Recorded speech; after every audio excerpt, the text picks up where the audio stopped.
Welcome. Welcome to the panel discussion on the movie you just saw, T-Error. My name is Lynne Jackson, and I will be your host.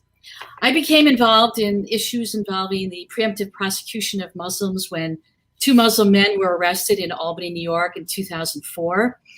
And I'm very pleased that we have this movie showing today because it really shows what has happened to how many Muslims have been targeted. I'd like to have a couple of notes here. If you want to see the movie again, or you have a friend that would like to screen it, this movie will be shown again on Wednesday, October 13th at 2 p.m., and it will also include our panel discussion. And at some point, we're going to post a link if you're interested in more work with the Coalition for Civil Freedoms. We'll have a link to subscribe to our email list. Let me start by introducing our panelists. Our first panelist is David Felix Sutcliffe. And David is an Emmy and Sundance award-winning filmmaker, organizer, and journalist. His work is curious about the relationships between racial capitalism, institutionalized white supremacy, community resistance. His films have been broadcast globally and translated into nearly 20 languages. Along with Lyric R. Cabral, David directed, produced, and filmed and co-edited the movie you just saw, T-Error. The film premiered at the Sundance Film Festival, where it won a special jury prize. It is the first documentary to capture an active FBI entrapment sting. Variety magazine praised the film as a vital expose. The next panelist I would like to introduce is Shahid Buttar. Since graduating from Stanford Law School in 2003, Shahid has worked in both San Francisco and Washington as a legal advocate, nonprofit leader, a grassroots organizer, and a poet and musician. He was an early advocate for marriage equality for same-sex couples and a prolific organizer in the movement to end New Orleans government surveillance. Shahid most recently built a national grassroots network for the Electronic Frontier Foundation as the organization's director of grassroots advocacy, and led the Bill of Rights Defense Committee for 6 years as the organization's executive director. Welcome both David and Shahid. I would like to start out by asking a couple questions for David. And by the way, people can ask questions in the chat. If people have questions, I encourage people to ask them. This is quite a different movie. It was just an incredible movie, and the story it tells, I think, is quite amazing. David, I'd like to ask, how did you decide to make this movie? How did you meet Lyric Cabral, the woman that you made the movie with, and how did you get involved in this particular issue? Yeah, well, first of all, thank you, and in the festival for putting on this event. Always grateful for the opportunity to kind of share this story and illuminate this issue, one that is very close to my heart, and that's in large part because of an experience I had shortly after college. I was teaching at an after-school program in Harlem, and one of my students, a young woman named Adama Ba, she was arrested by the FBI at the age of 16, and she was accused of being a potential terrorist. And I ended up working on a film with her and her family about their experiences being targeted by the government's terrorism industrial complex, and that really opened up my eyes to see how widespread, pervasive this machinery was and these harms were, and to see this institutionalized Islamophobia, the effects it was having on families and continues to have on families across the country and across the world. And while I was making that film, I ended up actually attending the trial of Mateen Siraj, who was entrapped in a plot at 34th Street Herald Square plot. And seeing the relationship that unfolded, that became illuminated during that trial between him and an older informant, someone who he regarded as a family member, looked up to, respected, and how that manipulation took place, I just thought, from a narrative perspective, that's such a fascinating, it's fascinating, and it's politically, ethically so fraught, so terrifying, so offensive. And I just thought, if you could actually document that relationship in motion. You know, what an incredible story that would be, and what an incredible way it would be to educate audiences who aren't directly impacted by this issue, to help them see how fraudulent these cases were. You know, the vast majority of these cases are the product of these informant relationships, these endeavors of providing the idea, the tools, the means, the resources. And I just happened to mention this idea offhandedly to Lyric, who also taught at the same after-school program where I met Adam Abba. And Lyric mentioned, they said, like, that's very interesting. You should say that you're interested in making a film about an informant, because I just happen to know an informant. And I thought that was unbelievable. I just said, how is this possible? And it turned out they were living in, a few years earlier, they'd been living in a brownstone in Harlem. And their downstairs neighbor was Syed, who's the informant in the film. And over the course of time, Syed, he moved out suddenly and later revealed to Lyric that apartment where I was staying was actually a safe house. It was wired with FBI surveillance, and it's where the case against Tariq Shah took place. And so when I mentioned this idea to Lyric, they reached out to Syed, and Syed said, it's funny you should say you're interested in making a film, because I'm just happen to be starting this investigation. And that's really where this particular project began. That's amazing. I've wondered that same question myself, how this all happened. And that part of the story is amazing, if I may, Lynn. There was a second part to me that seems really amazing, and that's where Khalifa posts publicly that he thinks he's being surveilled, and then you get access in real time to both sides of an investigation. And the circumstances to make that possible seem, frankly, inconceivable, but you did it.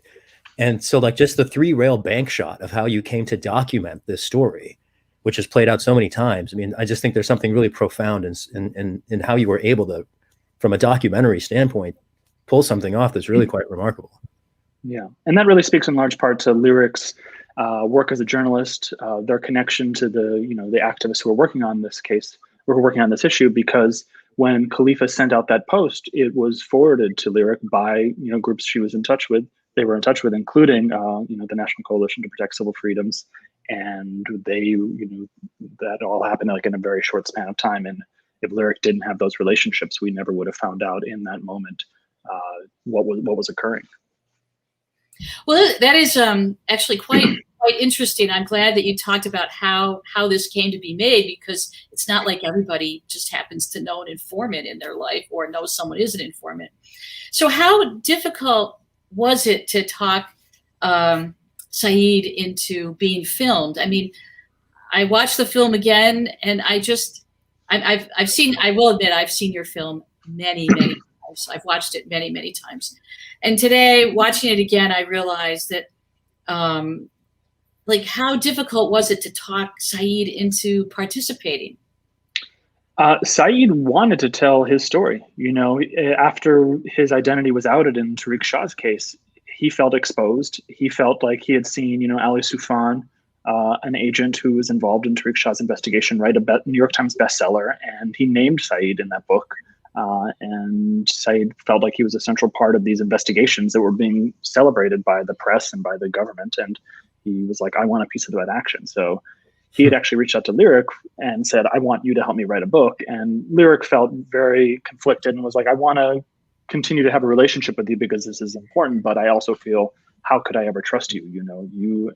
I spent time in your apartment. We had many conversations, and who knows what access the FBI has to those conversations.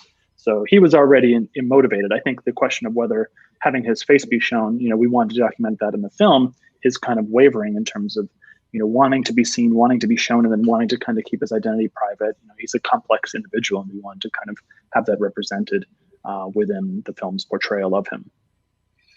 And I have another question.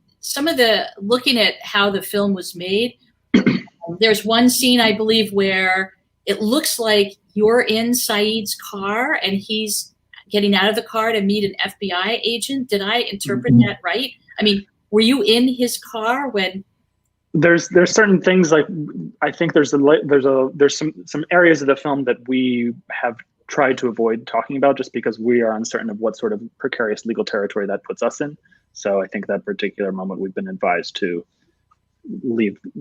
step back away from and say no comment. That's fine. That's fine. I have a couple questions from the audience. So Isam asks, no, it says, yeah.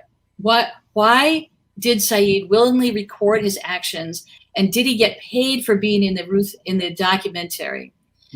And another question is, Ruth asked, for Mr. Sutcliffe, do you feel being in any danger from the FBI for making this movie? The first question, why did Syed willingly record his actions? I think I spoke to that to some extent. And also, in addition, he felt very upset about the way the investigation was unfolding and wanted to document his grievances. And yeah, again, like he had also kept like a folder over the years with just articles about cases he had worked on. And he actually used a yellow highlighter. And a point, it said unidentified informant, and that was that was like a record of his experience in the historical ledger, and he's like unidentified informant. He's like, I want my name, my actions to be seen. He can't see them through the same lens that, I think many of the people who are watching this film understand, his actions. But he wanted recognition. Just about Syed and the recognition piece, because there's a pattern here, right? Like one of the themes that's very obvious from the film are the lies that informants tell, but the lies that informants are told by the government is another. There's a very prolific informant on the other side of the country, Craig Monte, who ended up suing the FBI with the ACLU, particularly because he didn't feel like he was paid enough by the government for a series of infiltrations he effectuated. He was doing things like blackmailing people. He was having surreptitious, intimate sexual relationships with women, recording them, using those as blackmail and this coercive recruitment pattern that we saw depicted in this film. So this theme of informants wanting a piece of the action, so to speak, that is very consistent across contexts. It's part of the corruption that unfolds across these cases that becomes even, we saw a very glaring example of them in this film. It is unfortunately illustrative of, frankly, many of the cases that have come up over the last 2 decades. So Craig, this informant in California sued the FBI because he wasn't being paid enough? Yeah, among other things, the Fazaga case, Fazaga is the name of the case. I wrote about it in 2011, and it has one of the things that's particularly interesting about it is it demonstrates the use of the state secrets privilege, which was invented by the Supreme Court in the 50s, induced by a series of Pentagon lies, specifically as an evidentiary doctrine, a very narrow one. The state secrets privilege then became, under the Bush administration, a wholesale immunity doctrine. The Fazaga case is one of the examples of the very same way that the NSA has been able to duck judicial accountability for mass surveillance. It's the same doctrine that the FBI has used to evade judicial accountability for infiltrating mosques around the country. Oh, interesting. And it's worse than mosques and Muslims, but we'll get into that later. Very interesting. So the other question was for Mr. Sutcliffe was, well, I guess the two questions was. Yeah, the second part of that, did Syed get paid? Absolutely not. But we did feel responsible to cover relocation costs because the actions of our film, we were exposing him to harm. So we needed to make sure that he was placed into a new location safely. So we did provide resources to make sure that could happen. We just felt it was our ethical obligation to do that. And in terms of this other question, do you feel being in any danger from the FBI for making this film? When the film first came out, I think I spoke about, like my interpretation of Khalifa's actions in the film. I thought, I was curious what role white privilege played in his kind of the way that he spoke publicly about his views. Did he think that like white privilege would protect him from, he actually thought that free speech was a protected right. He didn't understand that once he, converted to Islam, that right was thus sacrificed, and so I think I also operated under that same belief that, because of my white privilege, I would be protected. And also my identity as a journalist, I would be protected from any sort of revenge or reactions that the FBI might want to take. And actually, when the film premiered at Sundance, I think it caught the FBI off guard. They didn't really know. They didn't even know it was coming. They had a few field agents in Salt Lake City who saw the film and then told the rest of the bureau about it. And then they reached out to our sales agent, and the sales agent reached out to us and said, "We've just had this request from the FBI to get a copy of the film." And we were like, well, wow. They can have an educational copy, but it's going to cost them $5 million. So the next time they really had an opportunity to see it was in New York at the Tribeca Film Festival a few months later. And at the Tribeca Film Festival, two agents approached us after one of our screenings, a black agent and a white agent. The black agent approached Lyric, and Lyric said that the white agent was trying to kind of make his way through the crowd to talk to me, but I was surrounded by people. And they were so caught off guard by the fact that they were interacting with this FBI agent and, curious what the reaction was. And, of course, they were very like professional and courteous. And then someone behind that FBI agent interrupted and said, "I'd like to speak to Lyric." And then that person told Lyric, "I could tell that you were caught off guard, and I didn't want you saying any more than you should." This person, I believe, was a WBAI reporter, and said, "I wanted to kind of look out for you and just wanted to kind of keep that conversation as short as possible." And Lyric was grateful for that intervention. And the next night,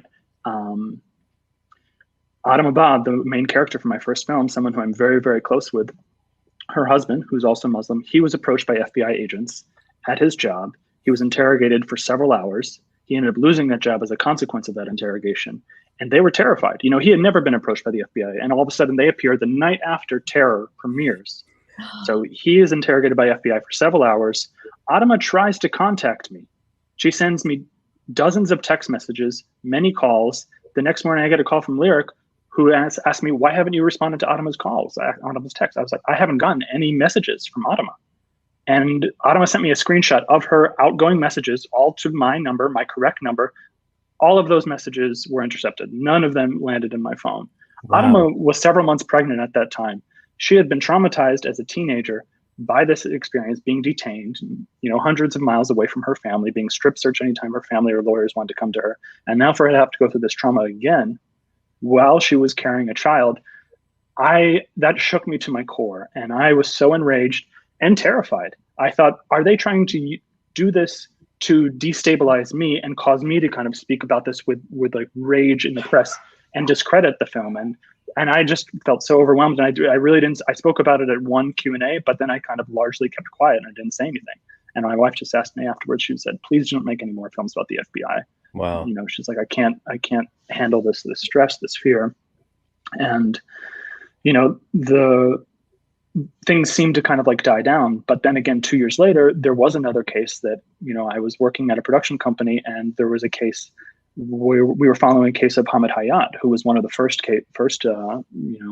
entrapment cases in 2003. It was one of their kind of like early high profile, successful convictions. And a group of us started making a film about him. And shortly after that, there was a number of, I became aware that I was being surveilled, and not only that, one time I was running on a beach and this large, like military looking guy coming in the opposite direction just jumped out at me and like swung a fist at me, trying to psych me out. And I was like, why would just a random stranger, why would that happen? And I pursued him and I filmed him and I said, "Excuse me, can you explain like what you just did?" And he said, "Tell your friends I say hello." And I'm like, "Who are you?" And he didn't answer and was just very cagey. And it was one of those things where it's like, I can't put my finger on it. There's no way I can prove who this is, but I know who this is. I know what's going on, and it was, psychologically, like it left me in significant turmoil. And, I regretted that I'd like forgotten that request from my wife to like put this material down, to put this topic aside. But yeah, I feel, and I've spoken to several other journalists who've covered the FBI and law enforcement, and they've been intimidated, they've been harassed, they've been persecuted, and no one feels safe kind of speaking out about it. But I think at the time I had that kind of gusto, and I had this belief that like my identity as a journalist, as a white male journalist, would protect me. But now I feel very differently, and I've definitely made a concerted decision to not direct films about this issue anymore. That is profound as a First Amendment issue. The idea that as a journalist, you have internalized such a intense chilling effect by virtue of your experience that you are disinclined to pursue that line of inquiry. That's not a harm to you. That's a harm to everyone. That is a harm to our democracy done through you. And I hope that a judge somewhere is paying attention, because this is the damage to the First Amendment that has essentially evaded any jurisprudential attention because it doesn't get squarely presented in any formal setting. If I may just expand the context here, you were talking, David, about the privilege you feel or might have felt at one point as a journalist. And it's hard to have this discussion in 2021 without acknowledging that the US government is currently prosecuting a journalist and publisher by the name of Julian Assange, who revealed, among other things, a military cover-up of the US Army killing a journalist, a Reuters journalist. And this war on journalism in particular, if I have any, I'm very grateful for this discussion. And if I have any sort of concerns about it or the way that it's been received publicly, is that people think that this is a problem for Muslims. These are not Muslim problems. These are problems for our democracy, because who is in the crosshair keeps changing. And at some point, I'll talk about this in the history that preceded this film and the war on Muslims that has continued after it. But specifically the war on journalism and your experience as a journalist, feeling that this is an unsafe avenue for you to explore. And then the only other thing I'd add on this piece before I shut up for now is when you were talking about the experience you had on the beach, which is very jarring to hear about. Thank you for sharing it. And you can't put your finger on it. You can't document exactly how it connects back to the source. I've had a very similar experience in that vein. I ran for public office, particularly to politicize these particular concerns. And I was subjected to a racist character assassination with the support of the local press in San Francisco, aligned with the person I challenged as the Speaker of the House, Nancy Pelosi. And to see the Islamophobia that the FBI demonstrated in the events that you document, also replicated among journalists, even in progressive enclaves 10 years later, does for me bring home just how deep the Islamophobia in particular has taken root, even as I see the other communities that were targeted long before the crosshairs came to center on Muslims in America in particular. I'm sorry to hear about your experience, Shahid. We'll talk about it more. Yeah. So we're all in this together. I had a couple other questions about, did the FBI ever pay Syed for his work? Did they? Because there's that one scene where he was expecting $1,500 and he was paid $900. I mean, I know some of these cases that the informants get, $150,000 for a case or more. So what was that all about? I think he made quite a bit of money during his investigations in New York. There was a significantly larger budget, but once his identity was revealed, then he was relegated to smaller operations. And I don't think Pittsburgh had much, in the way of resources, which is why they were trying to nail this big fish. Several years they've spent, God knows how much money they actually spent trying to entrap Khalifa over the years. He said he'd been first approached by informants and agents, long before we began filming, several years before we began filming. But then in Pittsburgh, he was often, complaining and frustrated that he wasn't being paid enough. And I don't know exactly how much he made at the end of the day for that case, but there was no trial. And Syed said, they never definitively told him this is how much he'll be making, because they were worried that he would go on the stand and he would be asked, and then they didn't want him to lie. They just wanted to kind of skirt the issue as deftly as they could. So they always left it fuzzy, but he said he made several $100,000. But without a trial and without him being required to go on the stand in Khalifa's case, that big payday never came. Oh, that's interesting. So he was probably paid a lot less for Khalifa's case, because it all blew up in the end because they brought another informant in, right? These are contingency fee cases for lawyers. And this is a theme, actually, to draw out the role of money in these investigations is crucial to observe at several points in the process. So narrowly, yes, the informants always get paid. And like we talked about with Craig Monte, sometimes they get aggrieved because they're not paid enough. And that's what brings them forward. That's what gives the public the rare opportunity to see what's even happening here, is the multi-dimensional corruption of people who are being paid to lie, feeling like they're not getting paid enough, so then coming forward to reveal what they were told to lie about. But there's other layers at which money operates here. So one of them is the institutional layer. Why does the FBI do this? What is the point of going through this exercise? It's to justify budget increases and the expansions of investigative authorities, which have been repeated and recurred over the last 20 years under the administrations and congressional leaderships of each of the major corporate political parties. And so the institutional corruption in institutional budget justification, in addition to the informant's interest in lining their pockets. Now, there's a very vast distinction between those two, not only at scale, but also history. The agencies have a very long, decades long, in the case of the FBI, century-long history of abusing civil liberties in the name of defending corporate power. And I can unpack that from the Palmer raids, even before the FBI was named what it was now, in its original incarnation, all the way through the COINTELPRO era. And if there's any lesson in my mind that this film depicts, it's that the COINTELPRO era never ended. That's a crucial thing for people to understand as a historical moment. And too many people don't even understand what COINTELPRO was, and I hope to get a point at some point to discuss that. But the point I just want to raise here is that the money interest of informants in lining their pockets, these are often people from very marginal communities, right? Syed talked about in the point of the crack epidemic. He talks about it being real, and then he talks about being a black Robin Hood, basically responding to an era of economic deprivation. And don't forget the CIA's role in running crack cocaine into the United States. So this is it's like standing between mirrors, the layers of national security corruption that have enabled a continuing pattern. So, 20 years ago, you see Syed resort to crime, apparently, to respond in some respects to a sociological phenomenon, right? Enforced poverty in the construction of this black market at the time in cocaine and crack. Okay, so fast forward the tape. What do you have today? Similar economic desperation that is preyed upon by the institutions to then dangle opportunities in front of people to then get them to participate in things that they wouldn't otherwise. It's like a second layer of entrapment. What we observed is the entrapment of Khalifa by Syed and his handlers at the FBI. The informants themselves are entrapped in a similar dynamic. That's what they wanted to turn Khalifa into, is an informant. That's the end game. A lot of times is if it's not prosecution, then you at least get a target to become an informant and go find somebody else to entrap. It's like a perverse version of multi-level marketing or something, but money is inextricable to the equation. It pervades it thoroughly. And to think about these only as the violations of rights by a corrupt government agency is frankly too charitable, because the money interest at every layer in the equation is also plays a huge role. Yeah, I think the movie that was shown before T-Error this afternoon, that was the Newberg Sting. And I always remember what Alicia McWilliams would say about her nephew who was entrapped in that particular horrible case.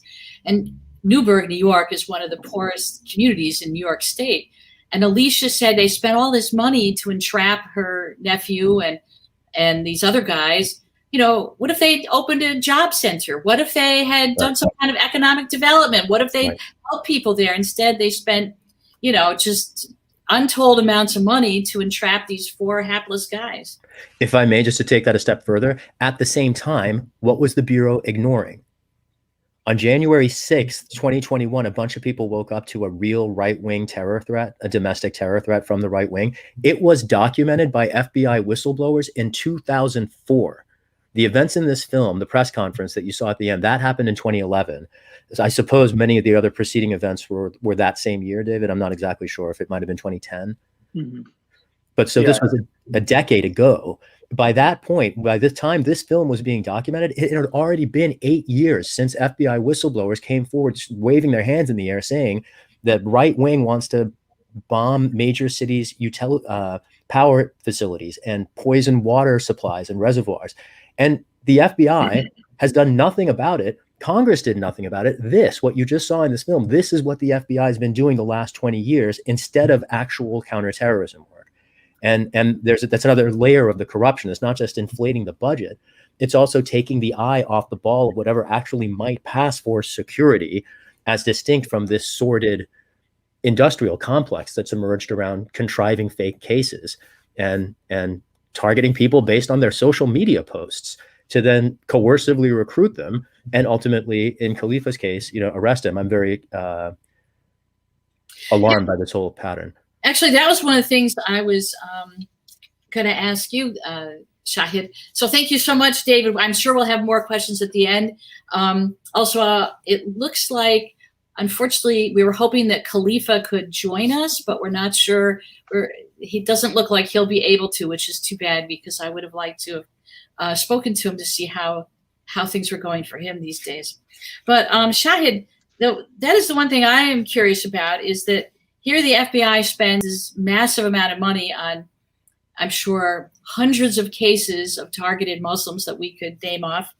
But what should they be paying attention to? This is what January 6th, when I think about the men right now, they arrested, 650 people over the January 6th insurrection at the White House, and they get like a slap on the wrist. And yet the men in these cases, Khalifa got 8 years. The Newberg Sting, they got 25 years. Right. The Duca brothers in the Fort Dix 5 got life. I mean, for really literally doing nothing.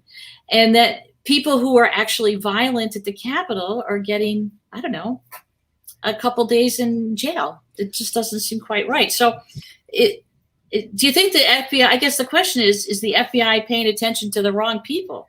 No question. I want to expand the layers of outrage. So you're absolutely right that on the one hand, people are paying, egregious penalties for having done nothing wrong, while people in the context of the insurrection who effectively committed an act of what could be described as treason are getting off with light penalties. And I'm an abolitionist, not a fan of carceral justice, so I'm not going to argue for stronger penalties towards people who were caught in the insurrection, but I will just note the corruption of the entire enterprise. And the layer I want to add here is that, it's not just the difference between, Khalifa and Siraj Mateen versus the January 6th insurrectionists and the profound corruption and difference there. Think about whistleblowers versus the architects of these examples of government corruption at the policy layer. Edward Snowden is in exile. Chelsea Manning was tortured in government custody. Assange is currently being prosecuted. None of them did anything wrong. Every single one of them basically stood for the same principles that any journalist does: the public's right to know. And meanwhile, James Clapper, the director of national intelligence, go ahead, Lynn, sorry. Is that Terry Aubry? Is Terry Aubry one of the whistleblowers or not? I'm not familiar with the name. Albry. I may not be pronouncing it right. Is there? David, are you familiar with I think there was a New York Times Magazine article about him recently, an African-American agent who was in Minneapolis and kind of provided he did provide the intercepted materials documenting just these corrupt practices. And the Minneapolis one. Yes. Sorry, I didn't recognize the name. Yes, totally. There's a series of them. But the point I wanted to make here is that at the same time that this, as the January 6th insurrectionists to get off with light penalties, I want to focus on the absence of any penalties at all for everyone who authorized these programs, from the FBI's infiltration of mosques to CIA torture to the NSA's mass surveillance program to the CIA's drone strike program. All of it. No one has ever been held accountable for any of it. And the architects of these policies got pensions. I was arrested in the US Senate in 2015 for simply asking a question after a congressional hearing was over in a constitutionally protected space. As a journalist, I was trying to write an article, and I simply asked Obama's director of national intelligence, James Clapper, how he justified never facing a charge for lying to the Senate under oath about mass surveillance, when at the time I asked the question, a few months before, Eric Garner had been killed in the street in New York by the NYPD without charge, without trial, on the suspicion of selling cigarettes without a license. So in this country, if you're black and poor and you sell cigarettes without a license, they can kill you without a charge or trial, and no one will go to jail for it except the person who captures the video. While if you lie to Congress under oath about a grave global scale constitutional offense, you get an entourage and a pension. And I find that, either one of those things is bad enough. The two together reveal a very deep-seated corruption. Whatever we consider or call justice in this country is far from it. And it is outrageous, frankly. And the juxtaposition among these various harms and violations reveals a whole that is even worse than the sum of its parts. Thank you. It's extremely alarming, actually. Do we have any more questions from the audience? I think I have asked all the ones we've had so far. I'd be happy to take more questions from the audience. Can I throw with just another couple thoughts if we're waiting for a question? Yeah. I want to link the history here. So it was just about a month, maybe two ago, that people started paying attention to the 20 years of lies we've heard about the war in Afghanistan as we were finally leaving. And so the lies we were told, there's, the domestic side of those lies are what we're observing in this film. At the same time that we were lied into wasting trillions of dollars abroad in driving however many millions of people into early graves and however many tens of thousands of Americans into shattered lives and limbs. All of that, the foreign policy project, as well as this domestic civil liberties project, it's all been based on lies and fraud. And so I'm grateful that in the last couple months, people have finally started paying attention to the foreign policy fraud of the last 20 years. One reason this film is so poignant to me is that it invites attention to the domestic side of the fraud that has not yet, frankly, been fully documented.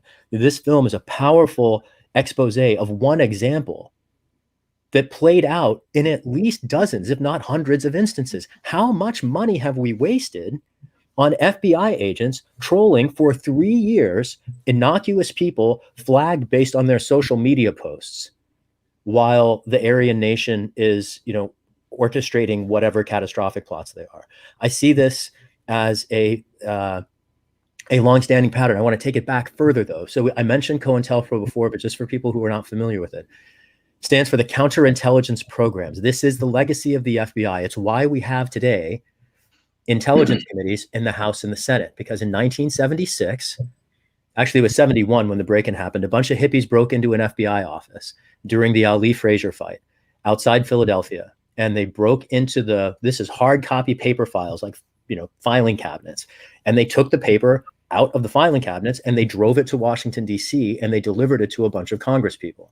And that's what started an investigation that led to the publication of 3 books by the Church Committee in the Senate and the Pike Committee in the House. And these hearings shook Washington. They frankly shook Hollywood. For the next generation, most of the central plots coming out of Hollywood action movies were about government corruption, because when Congress investigated, what they found were the CIA, the FBI, and the Department of Defense engaged in what the Senate described in Book 3 of the Church Committee hearings. This is a direct quote: a sophisticated vigilante operation aimed squarely at suppressing the legitimate exercise of First Amendment rights of speech and association. That's the quote.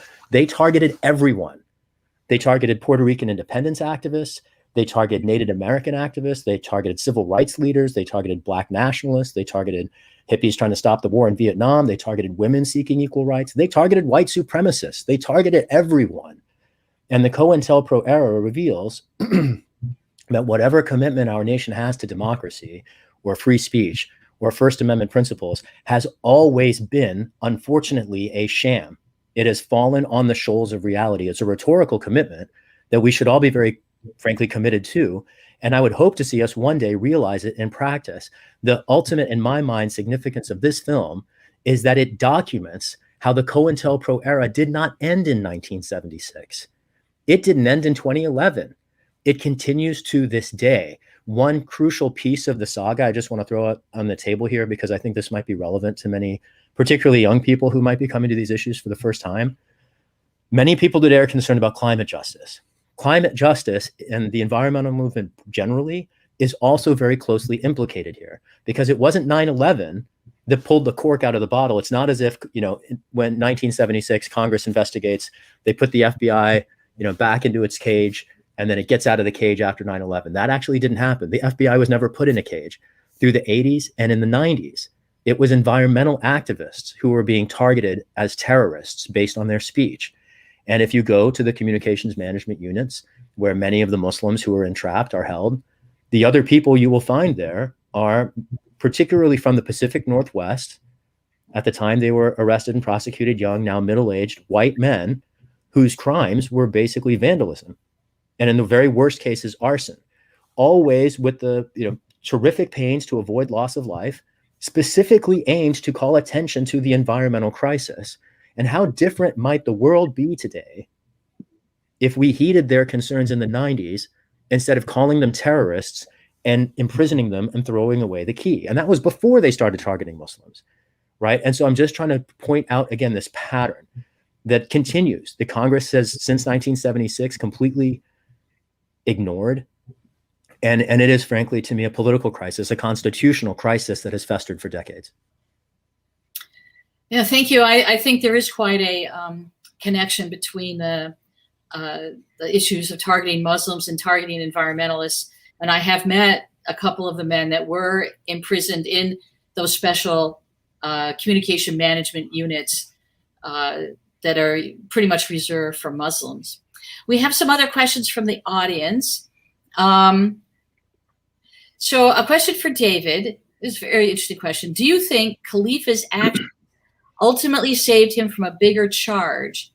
Do you think because he sprang into action that this could serve as an example to communities who are targeted in these false investigations?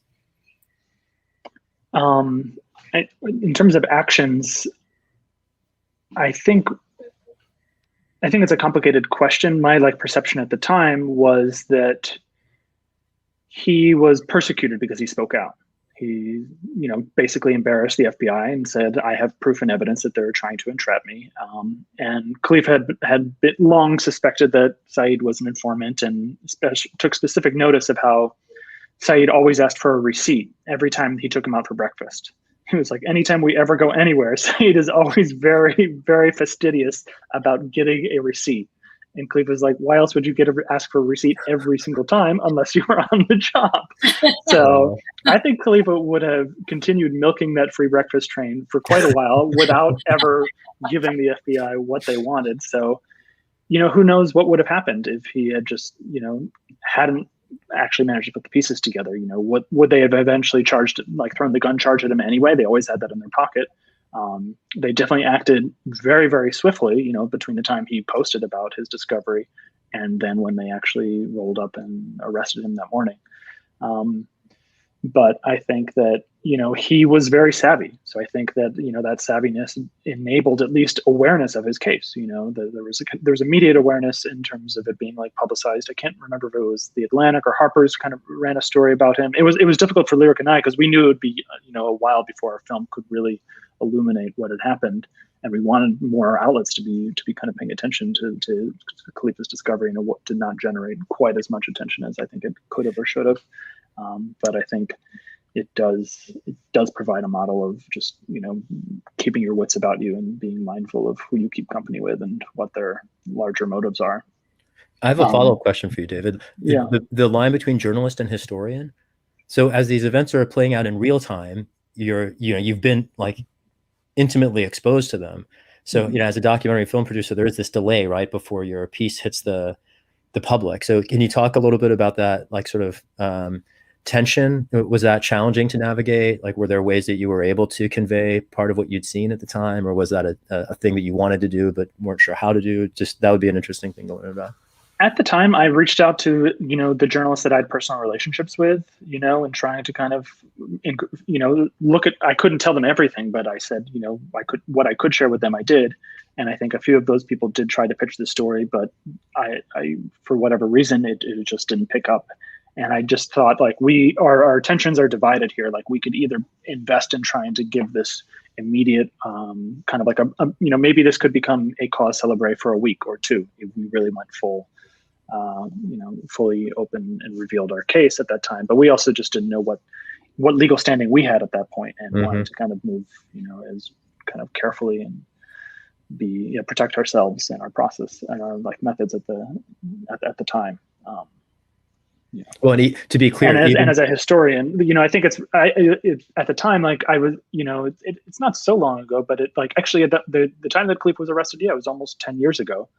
And, exactly. I was 29 and didn't really, I think I was just in that velocity, in that trajectory of caring very deeply about this issue and wanting it to be known by as many people as possible, and didn't really understand, that this will live as a record of this moment, that, people will understand this as a representation of these larger, entities.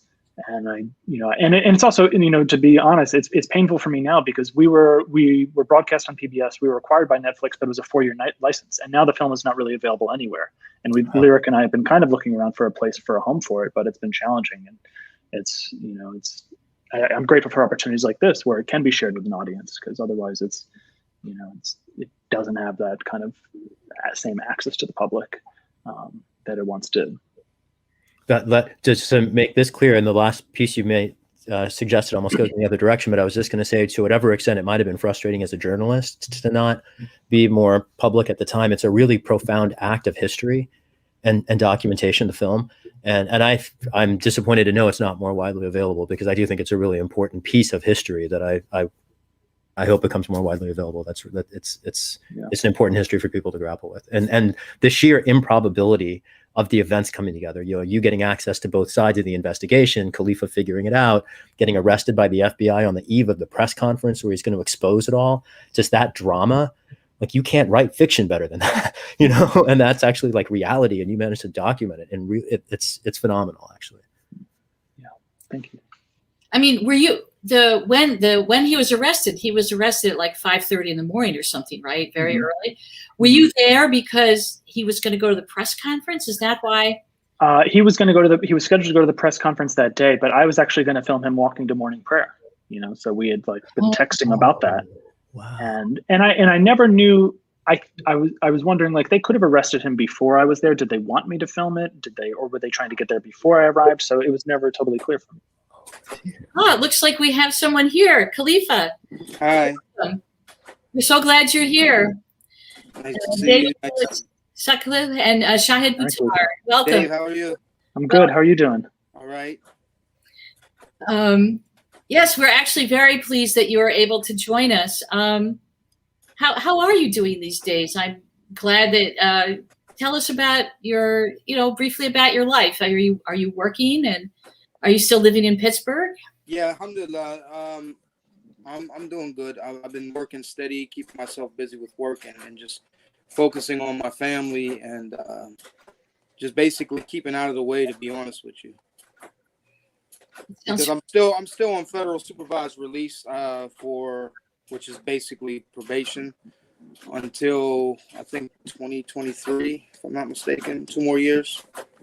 Okay. So there was a few situations that took place in Pittsburgh. One in 2018, the end of 2018, beginning of 2019, where a young Syrian brother was arrested on some trumped up terrorism charges. And I went to the hearing, sat in the back, and so that kind of drew a little bit of attention, obviously.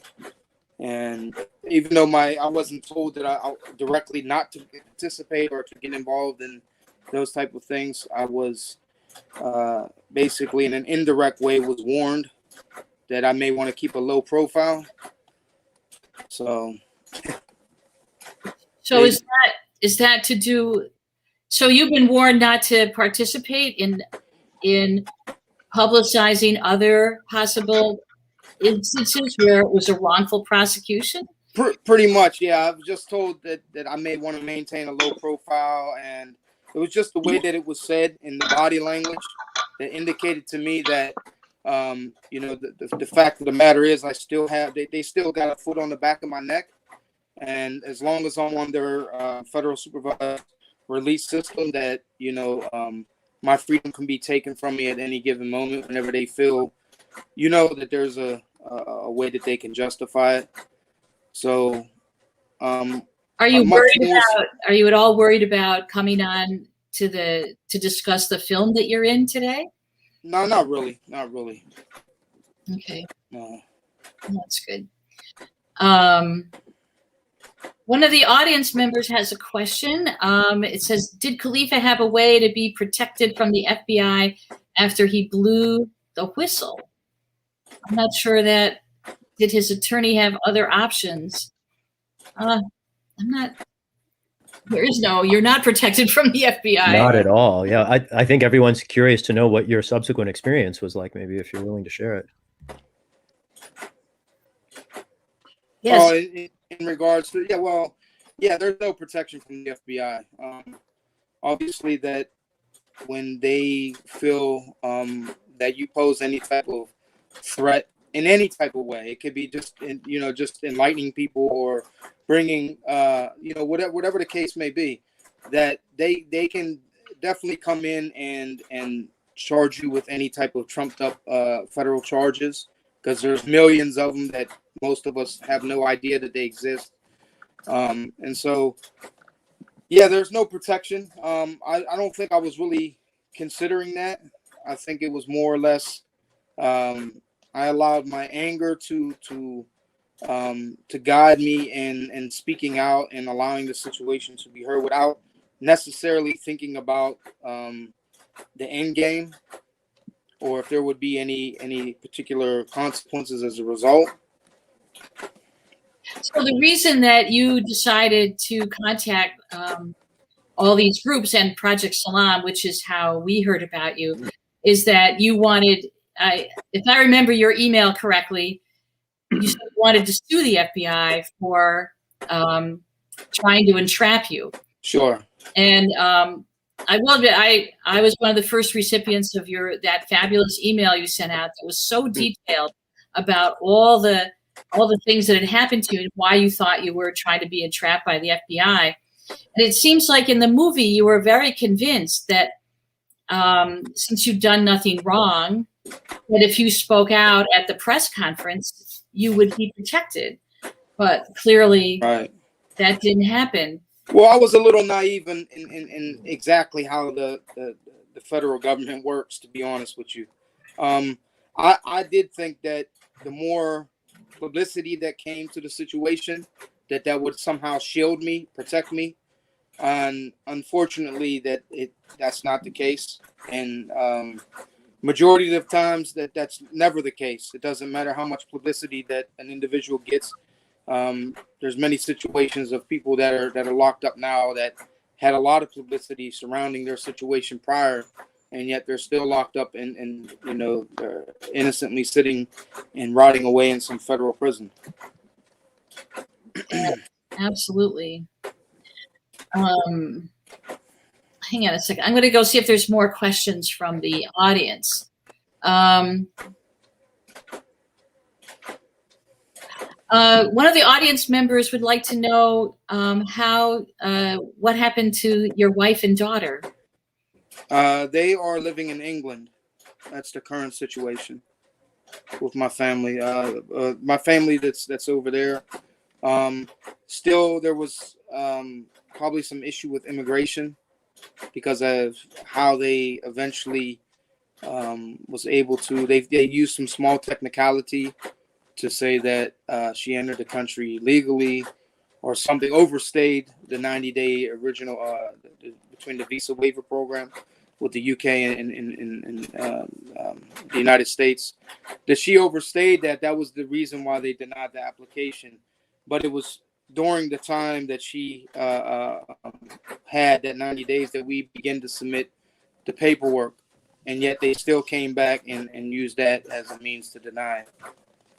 Well, I will say that watching the movie, I was absolutely appalled that your wife and baby were locked out of your apartment the day that you were arrested. It just doesn't seem possible that. I mean, she legitimately lived in the apartment. I mean, bad enough they arrested you, but to just summarily lock them out seems quite wrong. And it also shows that cases like yours affect not only you, obviously, right, affected, but your whole family was affected in terms of loss of housing and the struggles that I'm sure she went through. Sure. Someone has asked, Khalifa, is there anything you would suggest that Muslim and other vulnerable people do to protect themselves from this kind of malicious targeting? Yeah, I think looking back and in retrospect, where I messed up is that it's not that I took the FBI as a joke, but again, I felt like there was some type of protection because I wasn't doing anything. I was innocent. In my mind, I wasn't. There's no reason why that they should be continuing to harass me and waste their time. And so what I should have done was contacted an attorney, and that would have probably deaded the entire situation. But for years upon years upon years, I allowed it to go. I'm talking about as far back as 2005, and I wasn't arrested until 2012. But as far back as 2005, I had FBI informants approaching me in the mosque. Another guy that I ended up exposing probably 3 months prior to the last two that's featured in this film. I actually sent out an email regarding an individual named Syed Ahmed, to the entire Muslim community, just basically warning the community of who this individual was, and you know, the reason why I'm claiming or saying that he's a FBI informant. And so the only way to protect yourself would be to you have to get an attorney the very first time that you're approached. And under no circumstances would I advise anyone to speak to the FBI, no matter how innocent you think that you are. There's nothing to benefit out of talking to the FBI at all. So you definitely get an attorney, and if they want to speak to you, have them have a sit down through your attorney, and that's the best way to protect yourself. But don't play no games. Don't keep going back and forth. Don't let it go. A lot of times we do that thinking, oh, it's nothing, and we end up people end up getting jammed up or arrested on some trumped up charges, and a lot of it can, if we take the right steps, could at least add some type of protection. Well, it sounds like what you're suggesting, that if anyone is approached by the FBI, that they should just tell the FBI agent, give me your name and your phone number, and I'll have my attorney contact you. Yes, definitely. Yes. And one should repeat that regularly to oneself so that right. And someone asked if any FBI harassment continued while you were serving your prison sentence. I wouldn't say directly FBI, but I was labeled by the Federal Bureau of Prisons as an international terrorist, and somehow they justified when they threw that label on me, and that label wasn't even placed upon me in the very beginning.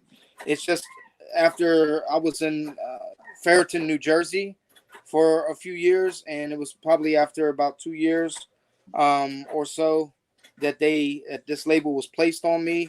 All my communications were monitored in live time. Any emails, anything that I received, it would take sometimes weeks for me to receive them versus the regular system of receiving them within an hour or two.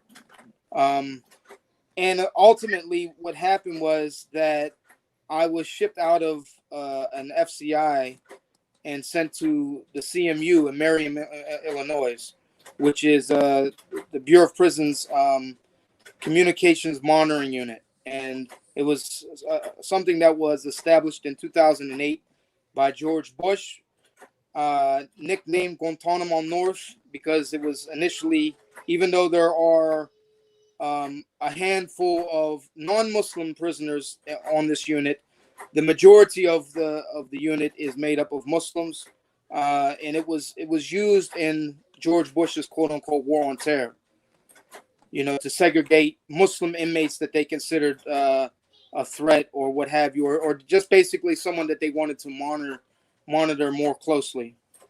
How long were you in a CMU? I was released from there. I got released from CMU. I was there probably about a year and a half. I finished out my sentence there, and then I was released to a halfway house in Pittsburgh. And it's completely like it you know, just thinking about it, it's like, it's ridiculous. I'm getting ready to go home, and you take me from one place, transfer me all the way to Marion, Illinois, and put me in this special unit, a prison within a prison, just to basically, I don't know if they were just sending me a message or what the situation was, but it definitely made communication, you know, the tail end of my time, extremely difficult with my family, because you get 2 phone calls a week on this CMU, and the phone calls are monitored live by an anti-terrorism agent or something out of Washington D.C., and you have to pre-schedule. It's a very difficult situation for someone to go through, but then for them to know that I'm being released to the streets where all the freedoms are there, you know, it doesn't make no sense. But oh my goodness! So how long have you been? When you were finally released from prison? And what was it? November 2018. Okay, good, very good. Yeah. Well, quite an experience. I am so sorry. We have a question from the audience. What set off the red flag to you that Syed was an informant? Oh, good. Shahid is back. Good. Yeah, the the second day after I met him, is when I knew he was an informant. It didn't take long for him to, as with my experience, most of the FBI informants that I have encountered, they seem to be very like quick to try to draw you into a conversation that just doesn't make sense for someone that you just met, you know, regarding your political views and things like that. You know, I mean, the second day after I met Syed, he told me that you seem like a brother that I can trust. I mean, I just met this guy, and as soon as he said that, in my mind, I'm like, well, you seem like someone that I shouldn't trust. Why are you saying that? This is like, you want me to drop my guard and just say, oh, okay, then maybe I should trust you then. You know, it's like, it's very childish ways that they have of trying to entrap people. But I guess if you're not really, you don't have a little bit of street smarts, or you just, I don't know, man. It's wild. I met a lot of guys in federal prison that were entrapped in these type of situations. I was in there with the Duke, one of the Duca brothers, when I was in CMU, and just how a lot of these guys get trapped up. It's like, it's amazing, man. It's like, you know, little things that maybe, like, you know, common people would miss, like him saying that maybe someone would just totally go over someone's head, like, oh, okay. But when he said it to me, immediately I'm like, yeah, he's an FBI agent. He's an informant. Like, who says that? Like, that's just. Wow. I have a question for Shahid. It says, you appeared at the end of the press conference and spoke eloquently there. How did Khalifa's case, as it was playing out in real time, come on your radar? How did you learn about the Khalifa's case? So at the time, I was running the Bill of Rights Defense Committee, which had been founded to fight the Patriot Act, which incidentally is coming up for its 20th anniversary in a few weeks from today. And in that capacity, I was working closely with I think at the time it was called the National Coalition for the Protection of Civil Freedoms, the same group that Lynn and Steve Downs, who you also see in the film, he appears also towards the end. So I was sort of advising that group.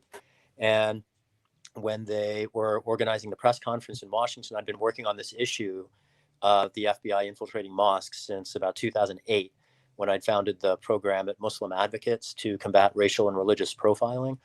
So I'd sort of been concerned about this policy and the practice from an advocate standpoint without having any awareness of the example that Khalifa's case presented. And so when Khalifa's coercive recruitment came to the fore, it seemed like, frankly, a great opportunity to expose to the world what we'd been concerned about. It felt kind of like the Snowden revelations. You know, I started working to challenge mass surveillance when the first whistleblowers came out in 2005. 8 years later, Snowden came forward, and a bunch of us were like, see, that's what we've been trying to tell you. And so I kind of felt that way when Khalifa came forward. And the fact that nothing has been done, either to fix the NSA surveillance that Snowden revealed, or this pattern and practice of corrupt FBI entrapments and infiltrations of First Amendment protected communities, nothing's been done in either of those cases to fix any of it. Like, you know, you should be outraged by the events you saw depicted in the film. You should be doubly outraged because no one's done anything to deal with any of this. The Bureau, if anything, has been emboldened. It's gotten budget increases. Every one of these cases that were based on lies were very much uncritically accepted by the press, the public, and policymakers as proof positive for yet another budget increase, while the Bureau went on ignoring real threats. So, you know, as an advocate, I saw Khalifa's experience both outrageous and unfortunately typical. And frankly, particularly, you know, at the time, I didn't realize how thoroughly it was being documented. But when the film came out in particular, I was especially, I hate to put it in these terms, but, you know, well, certainly grateful to David for his work. And I don't know what to say to you, brother Khalifa. Just I'm grateful for what you went through, and that the world got to see it. At least I'm so sad that what you went through, and I'm grateful that it's known, because for so many of these brothers, nobody knows how it was all in when it went down, and the corruption of what you went through and its exposure. I'm very grateful for, and I'm so sorry that you and so many people have been dragged through such horrific consequences for simply having opinions. It really does betray the promise at the heart of our Constitution and what this country claims to be about. So Khalifa has this, your experience, does it still affect your family and your life? Do you still, are there lasting effects of this particular horrible chapter of your life? Yeah, definitely. I mean, it sets in a like anytime I have to deal with like an authority figure or a police officer or something, I'm just a little bit on edge, as a result of this. It just, and it could be as simple as me needing to ask a question to an officer about something. It really, just the paranoia that's there, and the lack of trust in the community, being able to trust people and know who to trust, not really wanting to get close to people as a result. So it kind of continues to isolate you after the fact. And so, yeah, it definitely has an impact on myself as well as my family. Thank you. I have another question for David. Is there, do you have is there methods or ways that we could help you get this movie out? We're very happy, of course, to have the film festival, but it seems that this movie is particularly important, that it should be available, and it's no longer available on Netflix.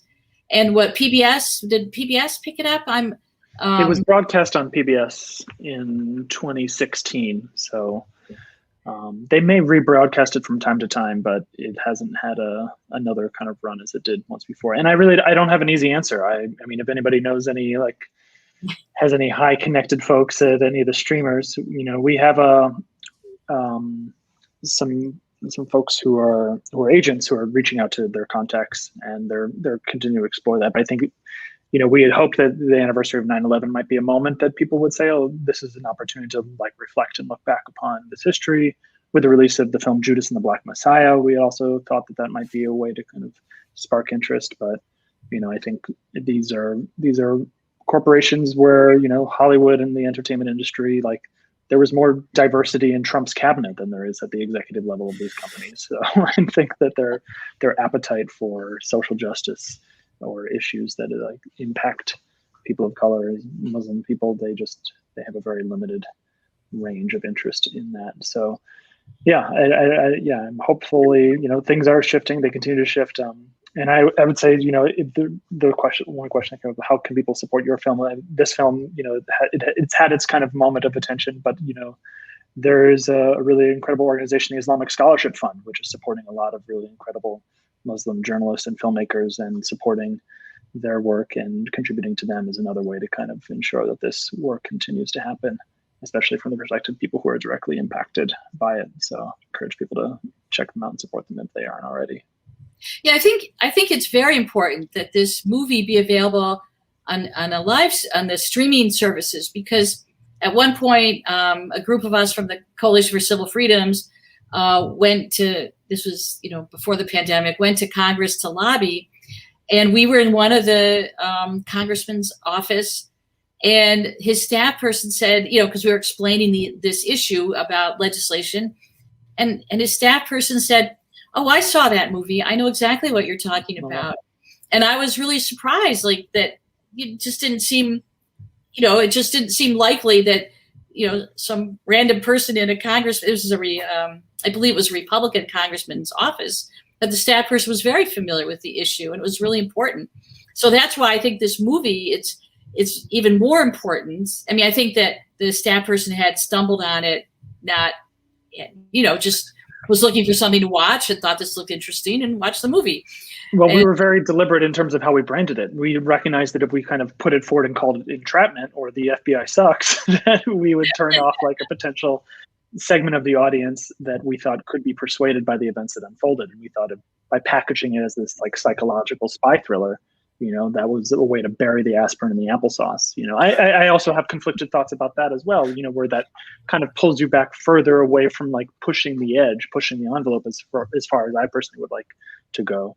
But I have to respect that, the vast majority of Americans have been, inundated with very Islamophobic, racist media coverage of this issue that really reduces their understanding of just how harmful it is. And it just, by the end of the film, that's where I would hope people are at the starting line, but a lot of audiences aren't. So we have another question from the audience about whether, Shahid, are you going to run again? You ran for Congress, and which was quite a feat to run against Nancy Pelosi, but you got 81,000 votes or something, which was wonderful. So are you thinking more? Is there another run in your future? Actively working on it now. The 81,000 votes that we won last November are the most of any challenger that Pelosi's ever faced in the 34 years that she held the seat. So that encourages me to run again. I frankly feel compelled to run again because there were 6 different issues where we forced the Speaker of the House to change her vote. And that had never happened before. And having led Pelosi to her positions on the Protecting Right to Organize Act and the Justice and Policing Act and each of the ultimately unsuccessful presidential impeachment resolutions, I've sort of been a tail wagging one of the biggest dogs in politics. And having done it once, I do frankly feel compelled to do it again. And yeah, folks can learn more about my campaign at shahid.fyi or at Shahid for Change on any of the social media platforms. Thank you so much. So I think we are almost at the end. We'd like for Khalifa perhaps to give us, tell us any thoughts about the movie or any closing thoughts about how, what we can add to the conversation about what's happened to you. Yeah, I was just something came to mind that I failed to mention earlier regarding how the whole situation has continued to affect me. And this is actually one of the major ways in which it has affected me. I used to have a job for about a month and a half. This was 2 years ago after I came home, working for a major grocery store chain here in the Pittsburgh area.